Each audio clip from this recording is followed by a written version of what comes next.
What's up, guys? Welcome to the line change, and we're coming to you with another Canucks trade target video. Now, in this particular video, we're going to be talking about the return or potential return, I should say, of one Bo Horvat. Now, I know we've talked about this idea of bringing Bo back previously on this channel. Way back, but now talking about it now kind of makes you think, especially with what's going on with the New York Islanders right now. Obviously, everyone knows that Lou Lamoriello is no longer the general manager of the New York Islanders, and the Islanders are currently searching for their next GM. So that said GM, now they haven't named one yet, said GM may want to just start a rebuild. And could that mean veteran players could be moved out? So we're going to talk about Bo Horvat. We're going to go over an article from our friends at Canucks Army. But before we do that, I'm going to thank my sponsor, W Energy. Thank you to my sponsor, my primary sponsor, W Energy. Are you looking for an energy drink that is jitter-free, crash-free, no sugars, no artificial colors or dyes, and no calories? Then W Energy is just what the doctor ordered. W Energy has over 15 unique and custom different flavors to choose from, including Galaxy Grenade, which is a blend of watermelon, guava, and lime explosion, as well as their Beach and Peach, which is a blend of mango, white peach cooler. Looking to give it a try? Get the starter sampler pack for $24. You get a shaker and 3 different flavors to try. Use code the line change and save 10% on said purchase or on your next purchase, whichever it may be. Right now they have a buy 2 get 1 free sale going on for this entire month, so get it while you can. Use the code B2G1 when you have 3 tubs or more in your cart. Check out their website at www.w.gg. Once again, that is www.w.gg. W Energy. Be better, your taste buds' favorite energy drink. All right, so let's dive right into this article. It's written by Stefan Roget. As I mentioned, it's from our friends at Canucks Army. And it starts off as the New York Islanders are in a bit of a managerial quagmire right now. And we're not talking quahog, hopefully I pronounced that right, neighbors. Here's the situation. At the conclusion of the 24-25 season, Islanders ownership finally moved on from 82-year-old general manager Lou Lamoriello by informing him that they would not be renewing his contract. Or did they? The latest scuttlebutt is that ownership still wants Lamoriello to stick around in an advisory role, and as a result of that, they are reportedly having a tough time finding anyone willing to become their new GM. It's not hard to see why. Who really wants to be in charge of a hockey team that still very much appears to be influenced by one of the most draconian managers to ever do it? The point of bringing this up is not to crap on the New York Islanders, but to highlight how uncertain their future is. From a front office perspective, they're currently rudderless. They've also been directionless by the odd disparity of their roster. On the one hand, the Islanders have a collection of aging but still effective veterans like Anders Lee, who's 34 years old, Ryan Pulock, who is 30, Adam Pelech, who is 30, and Ilya Sorokin, who is 29. And yes, the guy this article is about.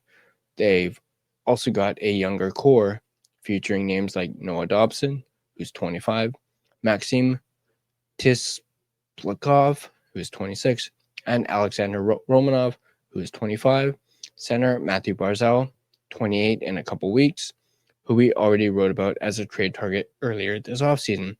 fits somewhat awkwardly in between those groups. But then there's the true Islanders youth movement. Top prospects like Callum Ritchie and Cole Iserman are arriving soon, and their impact will no doubt be surpassed by whomever the Islanders select with the first overall selection, which they recently won in the draft lottery at the 2025 NHL entry draft. Depending on who they're finally able to hire as GM, the Islanders could go in a few directions from here. One of the most likely scenarios seems to be a retool around their two younger cohorts of players, which could result in the selling off of the older veterans for future-based returns. And under that scenario, one can't help but wonder about a reunion between the Vancouver Canucks and former captain Bo Horvat. Let's look at the player. Horvat, like most of that older Islanders core, just turned 30 in April, but he continues to be a top-level NHL goal scorer and two-way center all rolled into one package. In 22-23, the year of his trade to Long Island, Horvat put up a career-high 38 goals and 70 points in 79 games between the Canucks and Islanders. The next season, he posted 33 goals and 68 points in 81 games, all for the Islanders. That actually makes his 24-25 season of 28 goals and 57 points in 81 games the first time in 6 years that Horvat hasn't operated at a 30-goal or greater pace, and he just barely missed it amidst a tumultuous Islanders campaign. This makes Horvat one of the most consistent scorers in the NHL, period.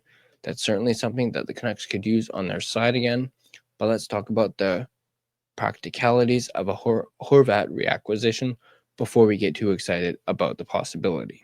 Let's look at the cost. Return-wise, we have to imagine that if the Islanders are looking to trade Horvat, it's because they're refocusing on their younger core. That probably means they're looking for primarily picks and prospects coming back. While that's not ideal for the Canucks, perhaps there is something they can put together.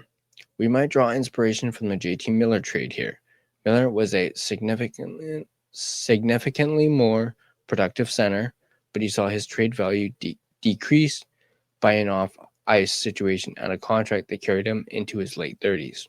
There are no rumors of any ill will between Horvat and any Islanders, but his contract does pay him an average of $8.5 million until the age of 36. That can't help but to bring his value down a little, at least from a league-wide perspective. For the Canucks, however, that same contract might not be a huge stumbling block. Not if they're primarily interested in putting together the best team possible over the next 2 seasons, specifically either to convince Quinn Hughes to extend or to simply make the most of the time they have left with him. From that short-term perspective, Horvat still has immense value. We have to imagine the asking price starts with the 15th overall, which is to be expected. It's not terribly far off from the value the Canucks got back from the Islanders in the first Horvat trade, which was a then unprotected first-round pick that wound up being 17th overall in 2023, along with a prospect in Aatu Räty and a cap dump in Anthony Beauvillier. Could the offer be as simple as a 15th overall and a B prospect from the Canucks cupboard?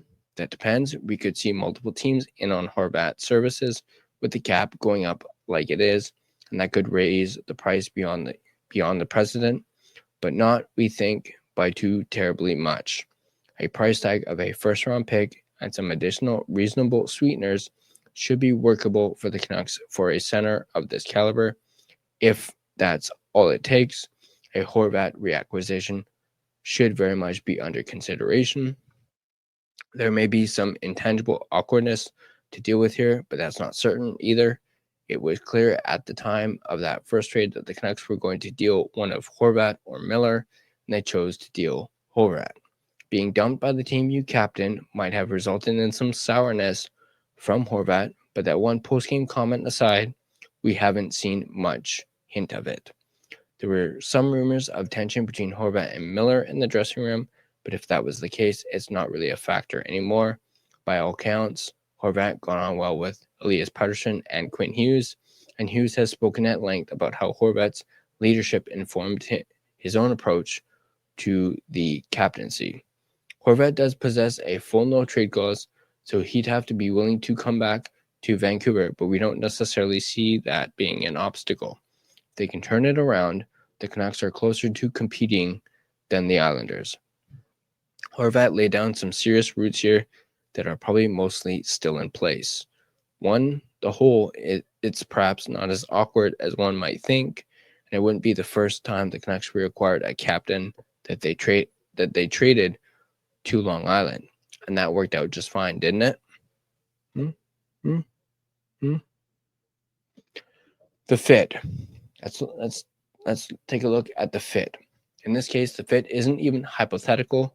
We know Horvat works here. He's a power play specialist, and his presence in the bumper slot has been missed ever since his departure. He's a strong 2C that can take pressure off Pettersson at both ends of the ice while also fostering a more positive working relationship. Horvat is a goal-scoring center, which is a rare enough commodity as is, but might be especially valuable for the Canucks if they lose Brock Besser, their top sniper. Having Horvat around to score goals ensures that the pressure isn't entirely on the legs of Jake DeBrusk and Jonathan Lekkerimäki. In terms of the contract, we'll note that the Canucks were recently entirely comfortable having Miller signed to a very similar deal to an even older age. Obviously, things happened that made that untenable, but those factors don't really apply to Horvat.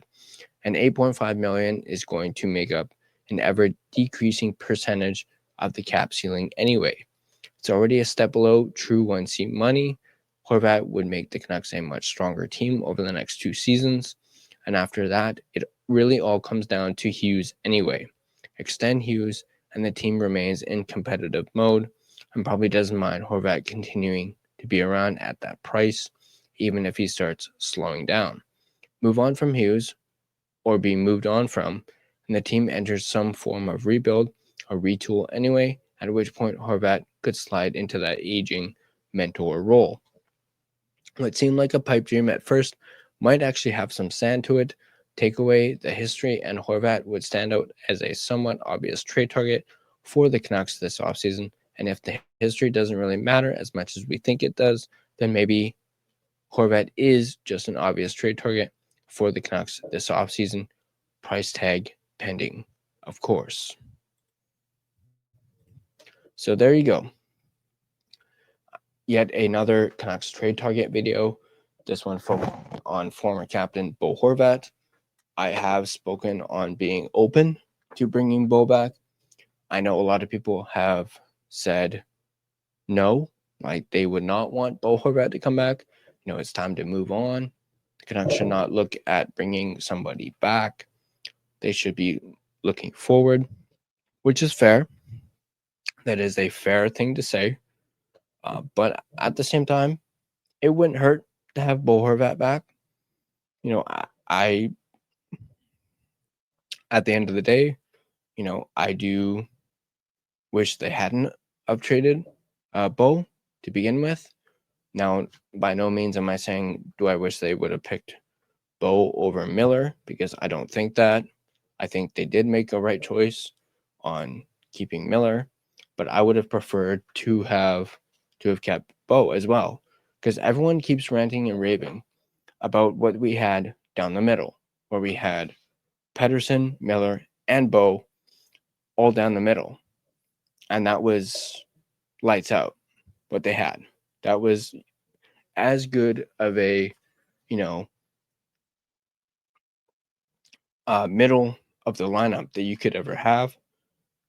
No, obviously with obviously with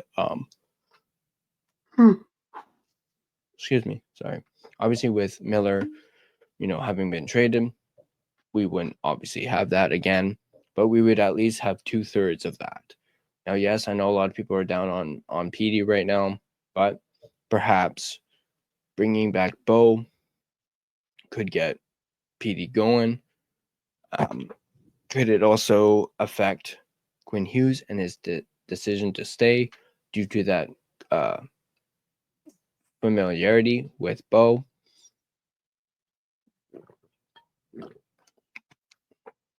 Now, obviously, saying all this, at the end of the day, at the end of the day, if the Canucks do go this route and would like to target Bo Horvat, Bo would have to facilitate the trade. He would have to say yes because he has that full no trade clause. But at the end of the day, as this article mentioned, can't help but wonder, could this help the Canucks be better? Could it solve their 2C problem? Obviously, we've talked about guys like Marco Rossi, who's a lot younger than Bo.